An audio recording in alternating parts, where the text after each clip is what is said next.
ছেলেরা শুধুই চায় যে একটা মেয়ে থাকুক এরম কেউ যে তার কথাগুলো শুনবে। ছেলেরা এক্সপেন্সিভ গিফট চায় না, সুন্দর সুন্দর দামি দামি উপহার চায় না, কোথাও ঘুরতে নিয়ে চলো, এখানে চলো, সেখানে চলো, এগুলো ছেলেরা একদমই চায় না। ছেলেরা কখনো না এক্সপ্রেসিভ না, ওরা ভীষণই চাপা স্বভাবে। বন্ধু দ্বারা ওরা কষ্ট পায়, ভালোবাসার মানুষ দ্বারা ওরা কষ্ট পায়, বাবা মা দ্বারাও কোথাও না কোথাও ওরা অনেকভাবে কষ্ট পায়। ছেলেরা শুধুই চায় মানসিক শান্তি, আর তাদের মানসিক শান্তি দেওয়ার মতো একজন মানুষ। ছেলেরা শুধুই চায় যে একটা মেয়ে থাকুক এরম কেউ যে তার কথাগুলো শুনবে আর তার হাতটা শক্ত করে ধরে থাকলেই চলবে। ছেলেরা এক্সপেন্সিভ গিফট চায় না, সুন্দর সুন্দর দামি দামি উপহার চায় না, কোথাও ঘুরতে নিয়ে চলো, এখানে চলো, সেখানে চলো, এগুলো ছেলেরা একদমই চায় না। ছেলেরা যেটা চায় সেটা শুধুই মানসিক শান্তি। ছেলেরা সবসময় এরম একজন মেয়েকে চায় যে মেয়েটার সাথে পাশে বসে থেকে তার হাতটা শক্ত করে ধরে বলুক আমি ছিলাম, আমি আছি, আমি রয়ে যাব। ছেলেরা সব থেকে বেশি খুশি কখন হয় জানো, বা সব থেকে বেশি পূর্ণতা অনুভব কখন করে, যখন একটা ছেলে 0 পয়েন্টে থাকে, ছেলেটার কাছে কিছুই থাকে না।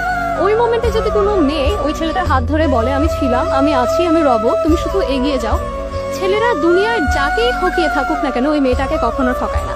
অ্যান্ড দিন শেষে পরিপূর্ণতা বিয়ের মাধ্যমে দিয়ে থাকে তারা, কারণ ছেলেরা শুধুই চাই মানসিক শান্তি, আর তাদের মানসিক শান্তি দেওয়ার মতো একজন মানুষ। তারা যদি এটা পেয়ে যায় তাদের জীবনে আর কিছুই লাগে না, তারা সবকিছু ত্যাগ করতে রাজি ওই ভালোবাসার মানুষের জন্য, বা ওই ভালোবাসার মানুষকে আগলে রাখার জন্য, সাথে রাখার জন্য।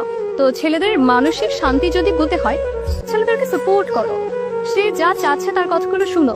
যদি কথাগুলো বা তার নেওয়া স্টেপগুলো তোমার মনে হয় ছেলেটার জন্য ভালো হবে না, বা তোমার ভালোবাসার মানুষের জন্য ভালো হবে না, বোঝাও, কিন্তু জোর করো না। ছেলেদের উপর কিছু চাপিয়ে দিতে হয় না। ছেলেদেরকে যদি আমরা একটু ভালোবেসে বুঝিয়ে থাকি, কিন্তু আগলে বুঝিয়ে থেকে ওনারা রাজি হয়ে যায়। ওদেরকে না চাপিয়ে দিতে হয় না, এটা করো, এটা করতেই হবে, এটা করো, এটা করতেই হবে। ঠিক আছে, যদি তুমি বলো এটা করো না প্লিজ, মনে হয় এটা আমাদের জন্য ভালো হবে, আমাদের সম্পর্কের জন্য ভালো হবে, ওরা রাজি হয়ে যায় ইমিডিয়েট। তো ছেলেরা ছেলেদের মতো করে ভালো